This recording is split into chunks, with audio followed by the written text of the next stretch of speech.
Hello and welcome.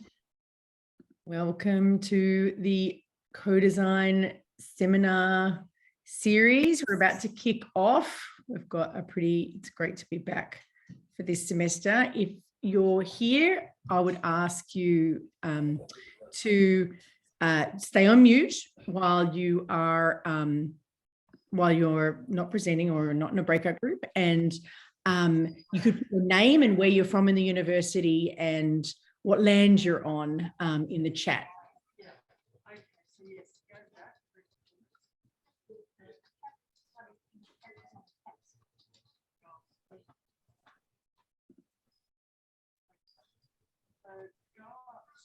Just let those few more people in.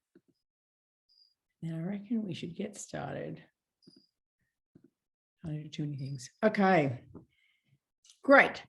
Well, they always starting on time, hopefully ending on time is not bad practice. So welcome to everyone for joining us here at the Co-Design Web Workshop series. I want to begin this meeting by acknowledging that I'm on the Gadigal land of the Eora Nation. I want to pay my respects to elders past and present, and I also want to pay my respects to Indigenous leaders in the room, but actually our Indigenous research colleagues who over my last few years at the university have learned so much and learned to understand that there are many more forms of knowledge than we in our Western tradition tend to value, and want to honour the forms of knowledge that have been in this place for, really from time immemorial.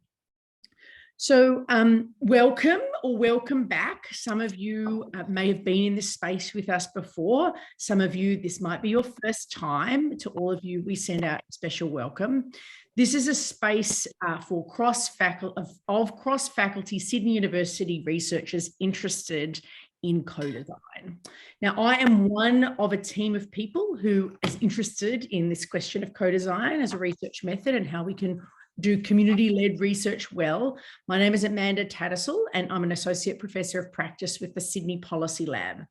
And that's where all my research work at the university these days is community-led. And so just to give you a sense of who I am as one of the people who are helping to organise, I've always been interested in this kind of research, partly because I've spent half my time in my career not based at the university. I've been interested in social change from a practitioner perspective, founding organisations like Get Up and the Sydney Alliance, but I've also been interested in researching best practice social change through a PhD and coalition and postdoc on people power in cities. And my interest and the interest and support more generally for community-based research made me realise that this dualistic experience of skills that I've had in my career is actually an asset for doing a distinctive kind of research at the university, and really that's particularly useful for solving tough problems. I'm doing a big piece of work on climate transition, and this idea of community-led research is critical for being able to do that kind of work. And that's what brings me to the space. I'm sure all of you have stories that bring you to the space, and we're going to do a breakout room in a sec that allows you to share with others about that. Just to explain who we are in a bit more detail. So we're a gathering of researchers who are interested in how co-design is done and how it's done in different ways by different disciplines and by different people at the university. And we're also interested in how we can get better at doing it together. And so just to give you the history, the beginning of this year, a few of us from a few different faculty decided to run online sessions. We called them overtures because some of us thought that a musical reference was a good reference. You could call them tasting plates, just starting depending on who you are. And we had two presentations, one from Associate Professor Christine Evans on Indigenous research methods, and one from Professor Julie Redfern sharing her work in patient-driven allied health. And then we had a face-to-face session in May. Some of you were there. More discussion about methods. We thought about design thinking. We thought about citizen science. And we also started to talk together about what is working for us in co-design work and the kinds of help and support we might need. And so we're back because we know that this work has got a long time to go, and there is an initial plan for doing some more work in semester 3. So we've got an organising group, and I'll just put a note out, an organising group that's there's interested in growing. So interested in knowing if you are interested in getting more involved in making these kinds of seminars happen. You can just, I'll put information about how you can let us know when we can get in touch. And then, we're planning 2 online sessions. This is being the first, and then a face-to-face session, hopefully when it's easier to come back on campus. And the idea of the work, we want to learn and exchange about co-design, we want to improve practice, and we want to strengthen how the university supports this kind of research. So if you just look at the agenda for today, it's pretty simple and similar to the way we did it previously. We're now going to have a breakout chat. You're going to be able to just get to know a few of your colleagues that maybe because they're from different parts of the university, you might not have met them before, have a little chat. You're going to have a short presentation from Leanne Hepburn, basically giving more of an update about what's going on in terms of thinking about how we can support co-design, and then a longer presentation from Professor Amy Conley Wright and Dr. Susan Collings about how they do co-design and some of the lessons that they've learned. We'll have a short discussion. We'll have you out of here by 2. Okay, so breakout time. We say co-design begins with relationships. At the lab, we talk about relationship precedes action. So let's find some time for that. We're going to put you into groups of 4, and you'll have 5 minutes, right? So make a note, that's 1 minute each. If you speak much longer than that, there's going to be less time for others. And we're just asking you to either introduce yourself and explain what attracts you to this work or what brought you here. So being specific, like I like community, isn't very helpful. Explaining it in a bit more detail, being a bit story-based is helpful. So without further ado, off you go. Welcome back. I know it was brief, right? Not a lot of time to talk, but maybe you can message people and have a proper chat face-to-face on campus at another time if you didn't have enough time for that conversation. I hope it was a good start, right? So our first presentation, a shorter presentation, is from Dr. Leanne Hepburn from Design. She's just going to give a bit of a report from the group, right? The organising group, giving you a sense about where things are at. And I am going to let her just take over now. Thanks, Amanda.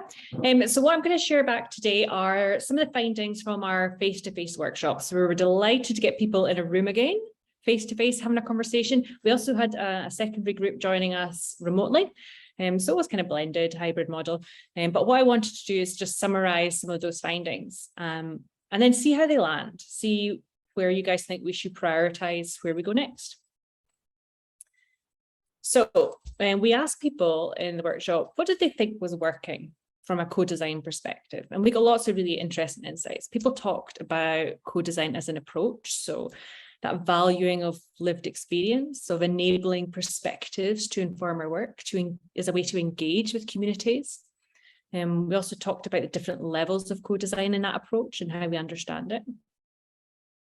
Lots of people talked about co-design as a practice as well. So as a practice in a process, so a journey that we're on, and that it's an evolving methodology that often includes user testing or engagement with people, with evaluation. But what really stood out in that setting was this idea that there are practical applications to co-design that can actually help people. And that really is the strength of it. People also talked about the value of co-design as an experience. So it's enjoyable. It's a mindset. It's a humbling and rewarding thing to be involved in, that we get the opportunity to experience other people's experiences, to learn about their lives. And that access is so rich and valuable. And finally, people said what was working about co-design was that notion of collaboration and learning. So the opportunity to work with people who are also open to new experiences, and the opportunity to network and to present prior work, to learn from past experiences, much like the workshops and these kinds of sessions that we're running at the moment. So some really, really great examples of what people thought were working and was working in terms of co-design.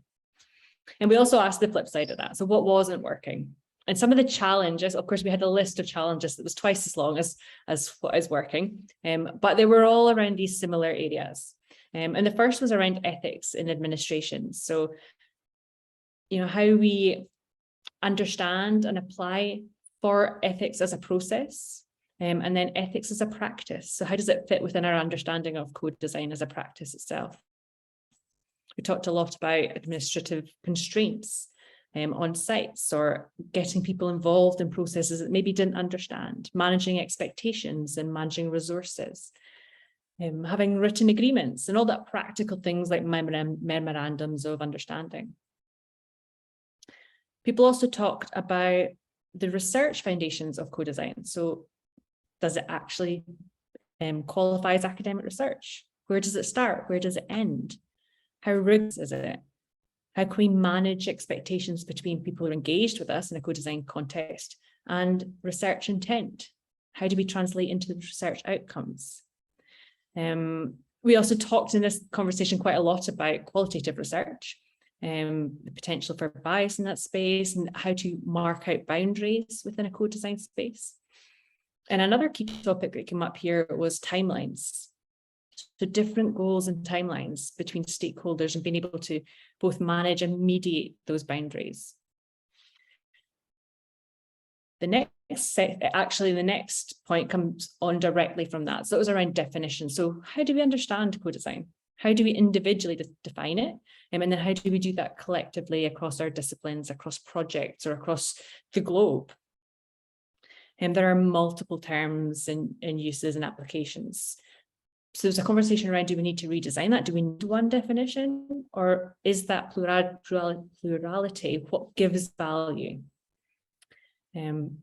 So we took it a step further here. We started to think about, well, what is it about co-design that's really important? And it was about building trust and building respectful relationships, and an expertise in guiding or facilitating that practice. But there was definitely a desire for a better understanding across the university in the first instance of how we understand it. And then finally, what people thought wasn't working necessarily at the moment was equity and engagement. So actually, how do we encourage people to engage with us in co-design? How do we manage that equity? How do we ensure that people are represented in an authentic way? There was lots of discussion here around consent, expertise, facilitation, and the resources that are needed to allow us to bring together lots of different knowledges and value them, a platform that allows us to value them in an equal way, equitable way. And the engagement part of this was around this idea that participation isn't just one way, that when we co-design, it is reciprocal. There's going to be, there has to be acknowledgement of that throughout the process.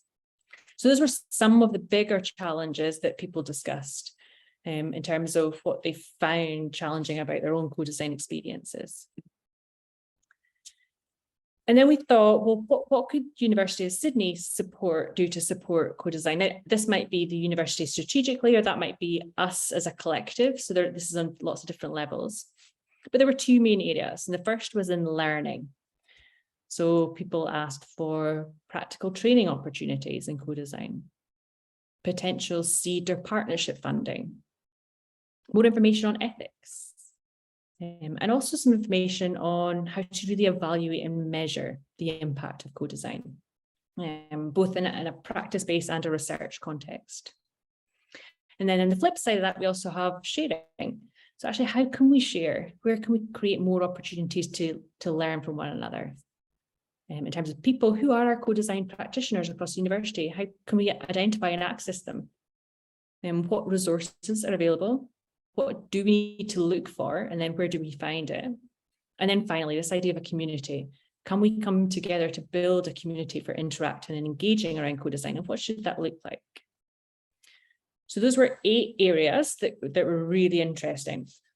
There are also 8 areas that could be huge, that we could spend years exploring. So we really need to think about where do we want to focus first? Where are we going to have the most impact if we focus first? So we'd like your help with that.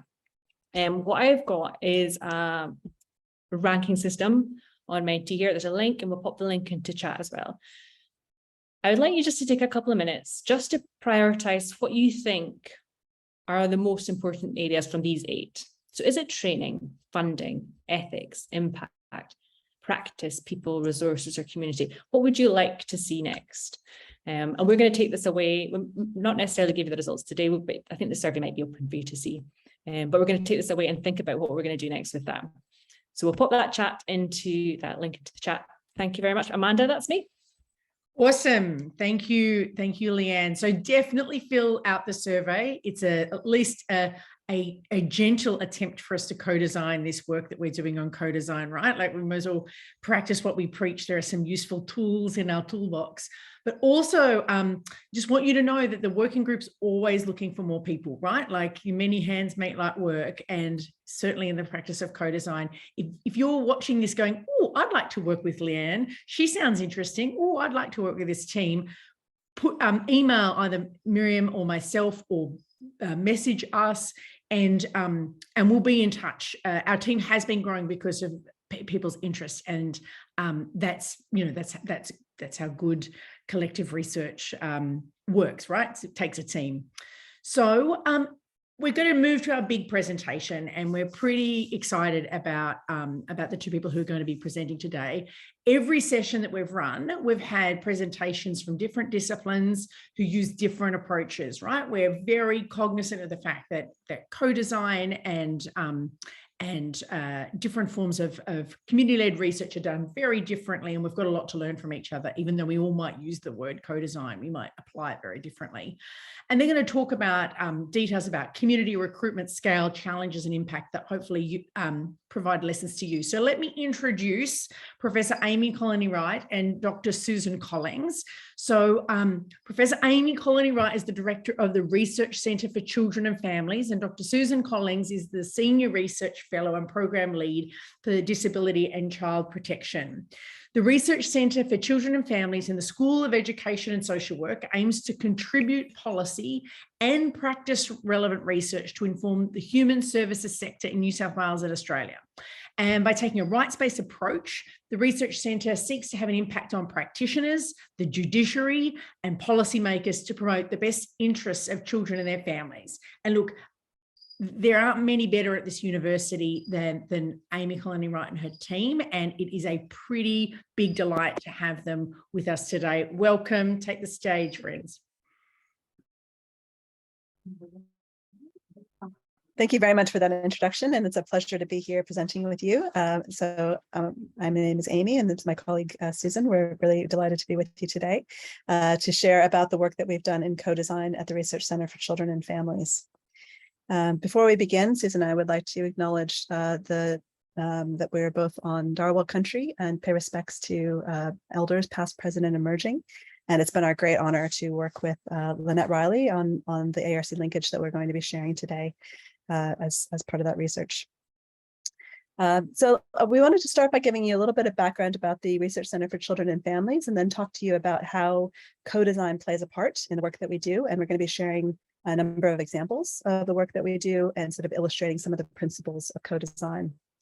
So this is an overview of the goals of our research at the Research Centre for Children and Families, and just to highlight in particular that given that we do work that is intended to inform human services development, and that we're aiming to work with to develop materials that are particularly relevant to practice and to policy, we found that co-design is really essential to inform the work that we do. And so ensuring that research is grounded in the lived experiences of children and families and communities is essential to the work that we do. And it really helps us to do the work of translating our research findings to support policy and practice change. And so we're going to share with you some of how we've done research translation in collaboration in a co-design process. So the principles of co-design are particularly relevant for the kind of work that we do at the Research Centre for Children and Families. So in child welfare research has been described as a wicked problem. It can be a particularly difficult area of research to kind of identify solutions to complex issues. And so co-design is particularly relevant in terms of offering an approach to experimentation around opportunities to explore complex problems with people who've got that lived experience and can sort of speak to, what it's like to be part of child protection systems and out-of-home care. It's an opportunity to involve people who have this personal experience and who know about the issues that we're discussing, and can really give insight into what it's like to have caseworkers involved in their lives, and the relationships that they have, and what it's like to be involved with government in such an intimate way. And so the experiences of people with lived experience are really critical for doing this research. Engagement, so co-design offers an opportunity for creating a safe space for people to share different views, and relationships are really central to this work. And empowerment as well. So there's a co-design as an opportunity to invert the power hierarchy that's part of the child protection system, so that people who have a lived experience of child protection can have their voices heard and can inform the process. And we have a video that we're going to share about some of our co-designers who speak to some of these issues, and we'll be illustrating some of these principles through our presentation. The co-design work that we do at the Research Center for Children and Families, we use a variety of different research approaches, and we're going to illustrate this with some examples in our presentation today. So we've used participatory action research methods, including photo voice, and photo voice being an opportunity for people to explore complex concepts, in the case of the project that we'll share around the concept of permanency, using visual methods, to really get at issues that are difficult to get to through words and sort of other traditional research methods, like an interviewing, for example. Using participatory action research methods instead to kind of get at some of those issues. Arts-based methods, and we're going to share about some work that we've done around body mapping as another means of helping people sort of tap into issues that again are difficult to articulate, and so using visual methods as a way of gathering people's perspectives. Inclusive research, and Susan's going to share some of the work that she's done with people with disability, with mothers with intellectual disability and their families, to really shape research that speaks to their priorities. We also do interviews in ways that are about really engaging with people, beyond sort of just surveys and interviews, using workbooks, using emojis with children to really tap into getting the voice of children in our research, which can be often overlooked and is really critical. So using methods like these methods to make sure that children have an opportunity to speak to what's important to them. And also co-production to translate findings. So we'll share a number of examples in this presentation of the ways that we've worked with people with lived experience to translate the findings of the research in ways that can be useful to practitioners and to others who are involved with the child protection system, by developing resources, by developing presentations together, and by sharing videos. So we're going to share a few examples of our co-design projects in the Research Center for Children and Families. One of the projects that we've done is a major project from the ARC. It's funded by ARC Linkage, which is about engaging children, young people, carers, and practitioners and industry partners as participants in action research. And the focus of this project is about maintaining relationships between children and their family members when they are in long-term out-of-home care. And as part of this project, we've had an expert reference group, which is composed of experts by experience and experts by profession. And I just wanted to say, to shout out to Loyola McLean, who's on the call today, and she's one of our experts by profession on that project. And as this project, we've worked with a group of experts by experience who are young people who've been in the care system, mothers whose children have been in the care system, and also carers of children who are currently in care.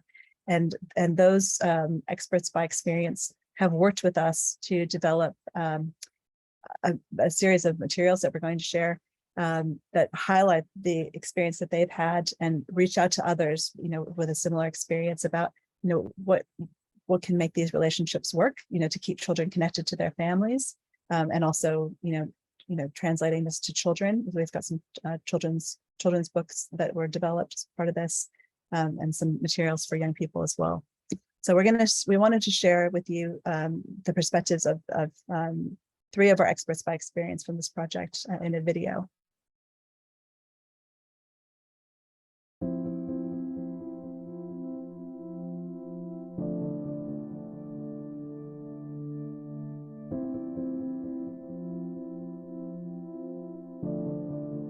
Hi, I'm Tegan. And I'm Bobby. I'm Billy. And we're experts by experience for the Fostering Lifelong Connections project. Do you have a message for researchers about how they can help hear the voices of people with lived experience of care, children and young people, as well as family members? I'm just going to skip ahead just for in the interest of time, just towards the end of the video.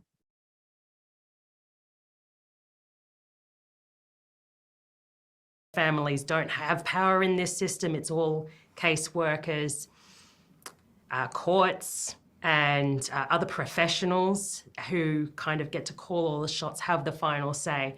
So the people who have the least amount of power are the ones who are least likely to raise up their hand and say, oh, I have an opinion, you know? Yeah, no, it's definitely a lot to do with that. And at the end of the day, it's just, yeah, it really, really does make a huge difference, because when birth parents get involved with studies like this, it shows them the other side. And this is really key and essential to share those different perspectives. Birth parents become more cooperative when they can see all sides of the situation, and that impacts everybody much more positively. I think research like this has the opportunity to give power to these powerless people that can then go on to affect real change in a way that's really practical, that really directly impacts the lives of people who are currently experiencing what we've experienced in the past. Yeah. All three of us know that foster care is no walk in the park. No.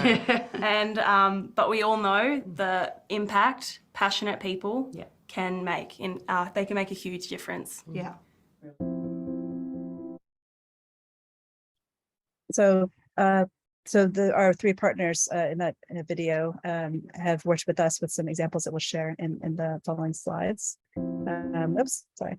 So with Tegan and another mother, we worked with them to develop up some practice tools that are intended for other parents who are involved in the child protection system and can be shared with caseworkers and others about the experiences of, what can support them to continue having a relationship with their child and their child's care while the child's in care.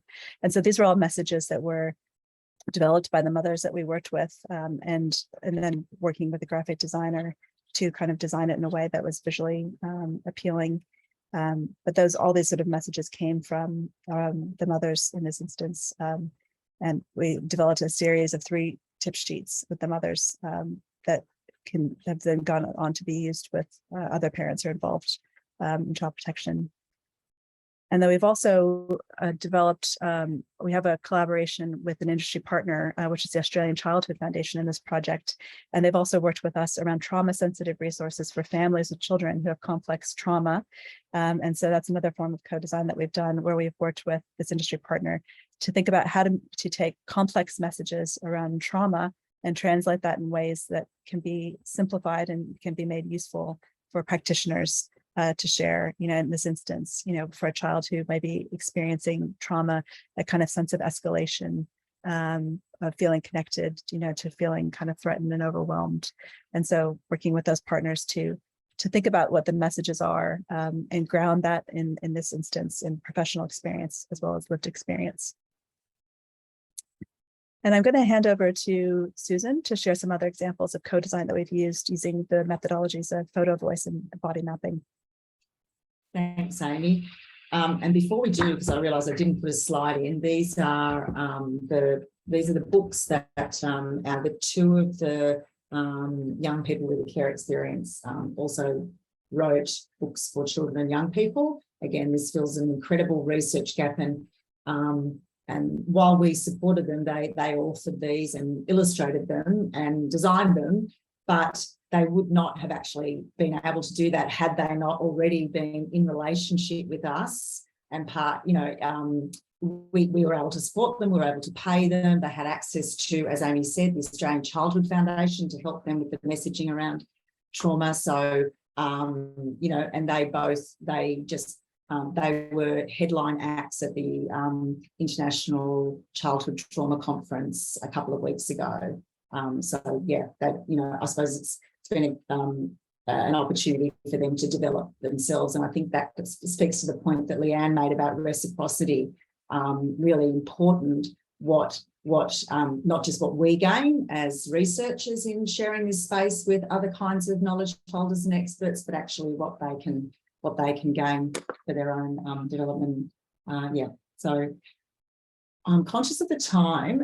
Look, just quickly, one of the projects we did that involved photo voice was with young care leavers, and as Amy said, it was about permanency, and I guess, you know, that it's such an intangible concept, but it is leading policy and practice and law nationally. So we really wanted to understand and fill a gap around understanding what the felt experience of permanency is like for young people. So, which is why we used a photo voice methodology with 2 groups of young people over sort of 2 years.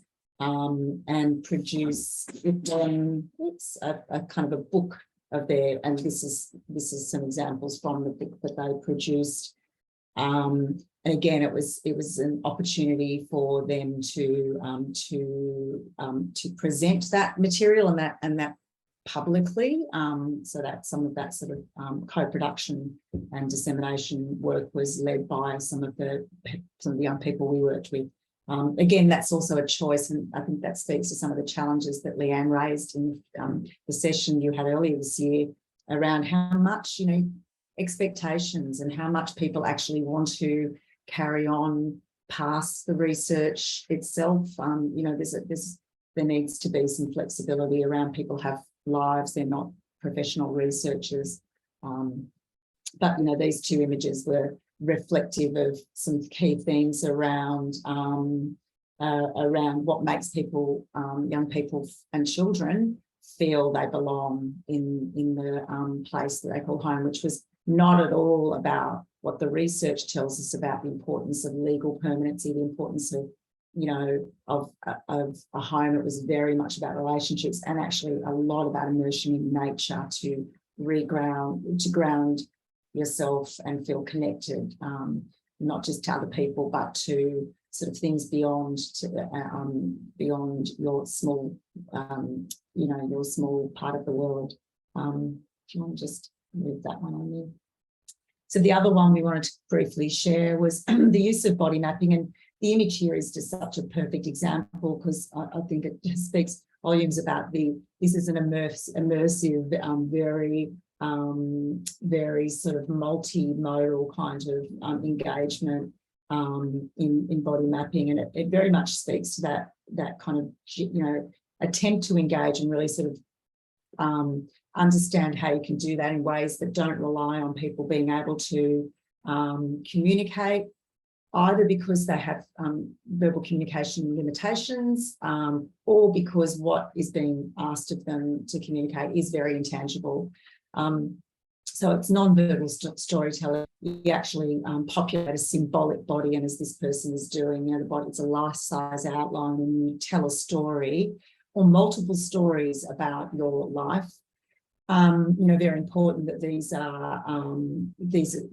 safe space is created, and when we've done this, we've, you know, used things like body scans and mindfulness to sort of bring attention to the present and to bring a sort of sense of calm. So there's things you can do as researchers to help kind of ground the person in that experience again, so that this is a quite a so there's a genuine efforts made to make it as sort of safe and inviting and fun as possible.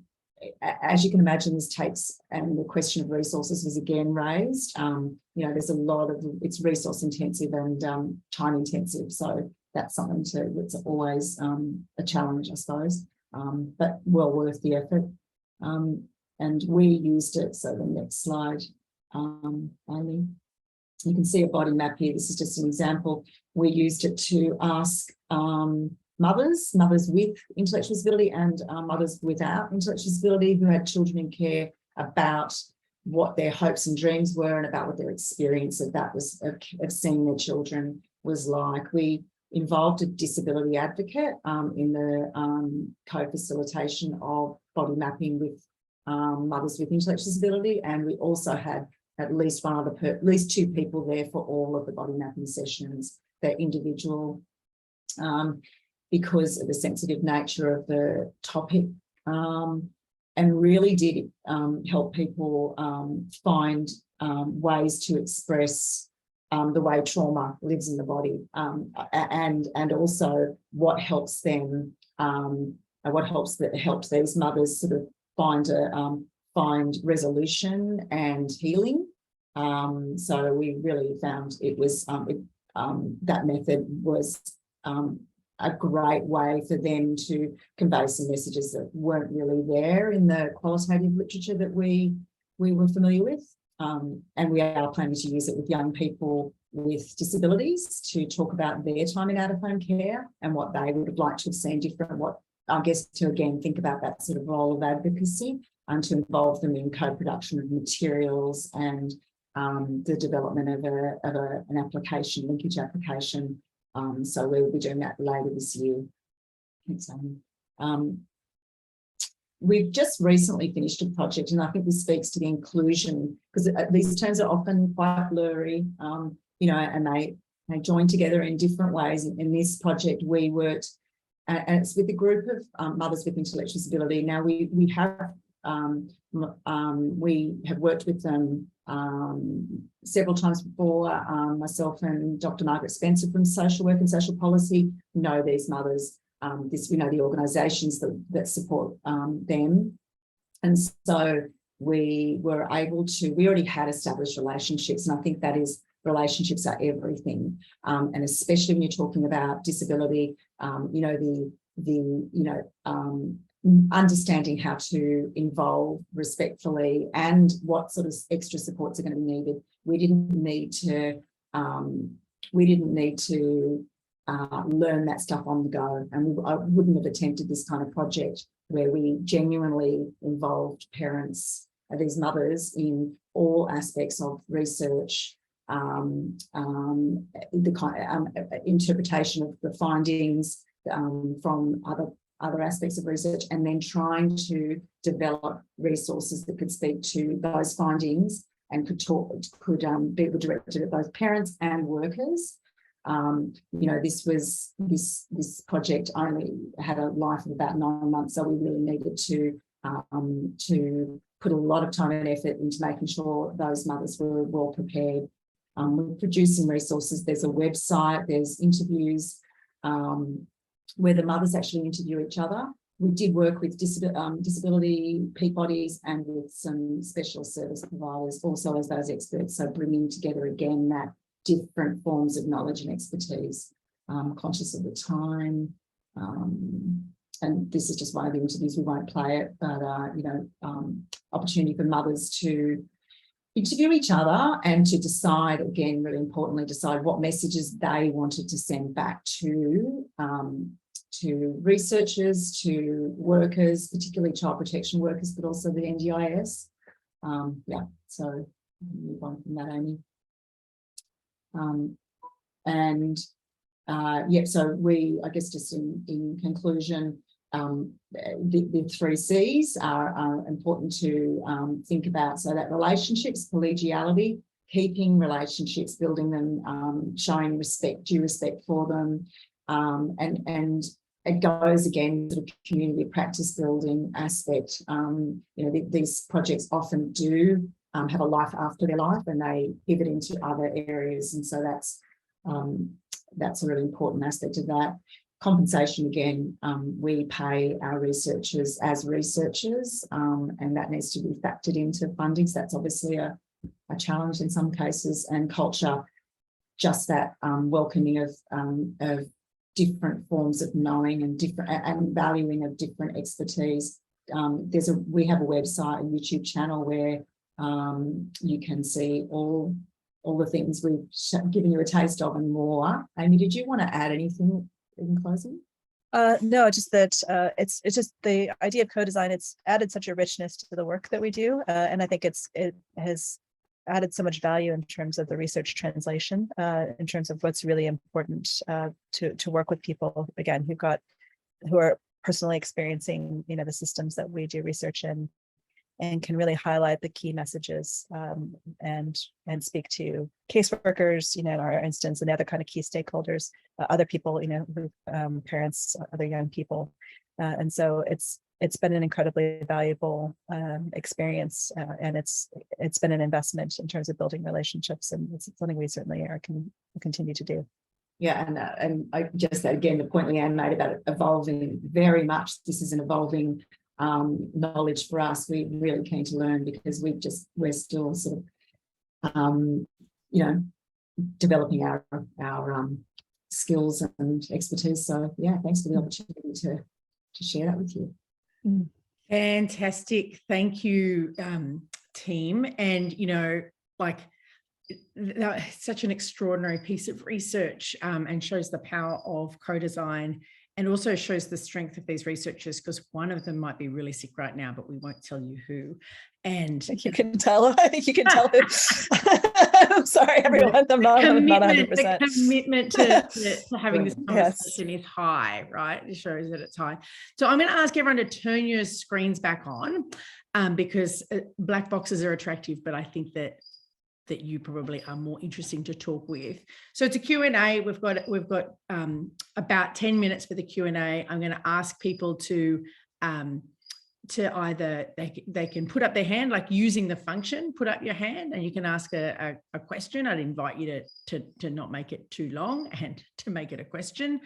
Or if you want to put a question in the chat, which someone has already done, and I will read to start. So get your question hats on. I mean, there was a lot in there in terms of how people are involved in the research analysis process, to how the process has evolved over time that we can learn from. But the first question to you both is from, I'm going to pronounce Sane.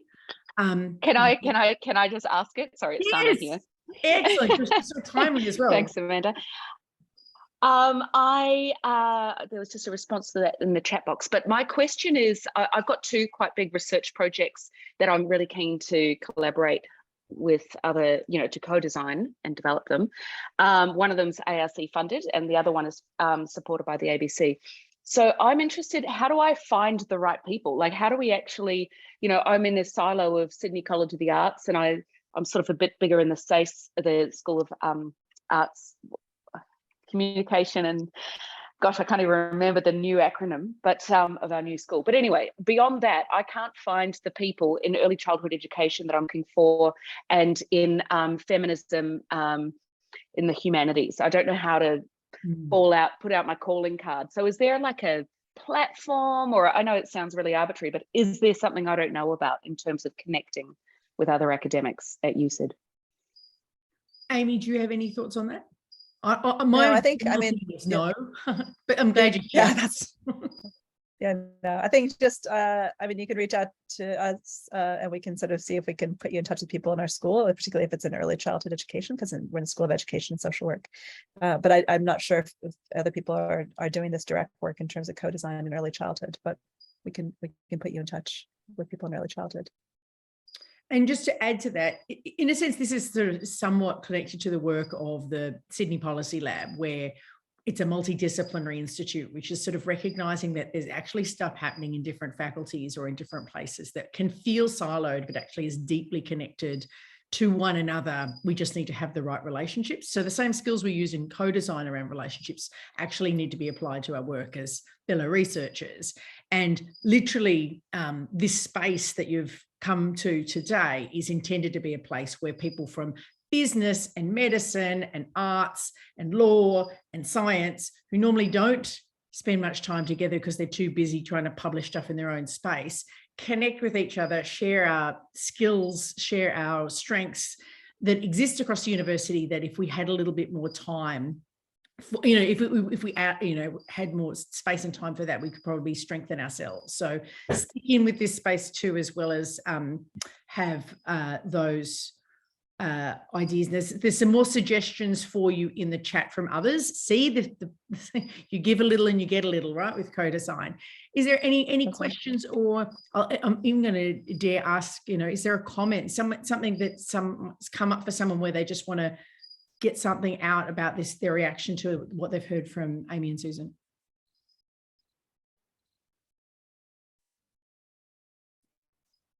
Can I just say it blows that Amy's work and Susan's, which I've got some involvement in, just blows my mind. So every time I go to one of their meetings, I think, oh my God, I want my whole day to look and feel like these kinds of conversations. Let me tell you, it doesn't, but it's something to aspire to. Well, you're such a wonderful colleague. Thank you so much. You're so supportive to be here and also to have been supporting our, be part of that work with fostering lifelong connections. This is a very good example of, what Amanda was just saying is that, the wealth of our colleagues, and you've been so generous on that project around bringing your expertise in trauma. So thank you. Beautiful. See, it's a lovely space, this space. Elaine. Thank you so much, Amy and Susan, for your wonderful presentation. I just wondered, the whole topic, just listening to it and not from your fields, sounds, it's a tough area. So apart from the content being tough, what would you say would be one of your biggest challenges, or could you tell us about one of the things that perhaps didn't go quite so well in your co-design process? And, what?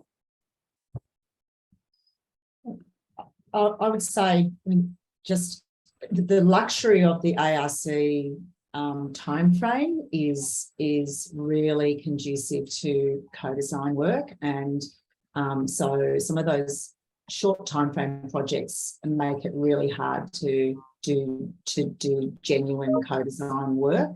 And that's just something we work with, and like I said, with the project with people with intellectual disability, it wouldn't be the kind of thing even that I would have undertaken had I not already had those established relationships with people who I knew had put their hand up previously and said, we want to be part of this. We want to be part of this changing the system that hurt us so much.